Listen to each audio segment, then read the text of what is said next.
ഉവൈസുൽ ഖർനി റളിയല്ലാഹു അൻഹു നബി സല്ലല്ലാഹു അലൈഹി വസല്ലമ തങ്ങളെ പ്രണയിച്ചത് എങ്ങനെയാണെന്നറിയോ? ഉവൈസ് തങ്ങളുടെ ഉമ്മ രോഗിയാണ്. ഉമ്മാൻ്റെ രോഗം മാറാത്ത കാരണത്താൽ നബി സല്ലല്ലാഹു അലൈഹി വസല്ലമ തങ്ങളെ ഒന്നുപോയി കാണാൻ പോലും കഴിഞ്ഞിട്ടില്ല. ഉവൈസ് തങ്ങൾ ഉമ്മയെ പരിചരിച്ചിട്ട് മദീനയിലേക്ക് ഓടി പോയിട്ടുണ്ട്. പക്ഷേ നബി സല്ലല്ലാഹു അലൈഹി വസല്ലമ തങ്ങൾ അവിടെ ഉണ്ടായിരുന്നില്ല.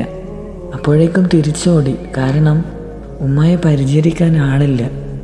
ഉമ്മ മരിച്ചിട്ട് നബി സല്ലല്ലാഹു അലൈഹി വസല്ലമ തങ്ങളെ ഒന്നുപോയി കാണാമെന്ന് കരുതി. പക്ഷേ ആദ്യം വഫാത്തായത് നബി സല്ലല്ലാഹു അലൈഹി വസല്ലമ തങ്ങളായിരുന്നു. രാവിലെ ആയാൽ ഉമ്മാൻ്റെ വിസർജ്യമൊക്കെ ശുദ്ധിയാക്കിയിട്ട് കർണങ്ങാടിയിലേക്ക് ഓടിപ്പോയിട്ട് ചോദിക്കും, മദീനയിൽ നിന്ന് ആരെങ്കിലും വന്നിട്ടുണ്ടോ എന്ന്.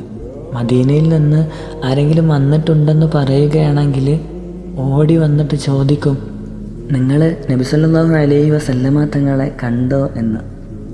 ആരെങ്കിലും കണ്ടിട്ടുണ്ടെന്ന് പറയുകയാണെങ്കിൽ അവരുടെ 2 കണ്ണുകൾക്കിടയിൽ ചുംബിക്കുമായിരുന്നു ഉവൈസുൽ ഖർനി റളിയല്ലാഹു അൻഹു. കണ്ടോ, മുത്തുനബി സല്ലല്ലാഹു അലൈഹി വസല്ലമ തങ്ങളെ കണ്ട കണ്ണുകൾക്കിടയിൽ ചുംബിച്ചിട്ട് കരയുന്നു.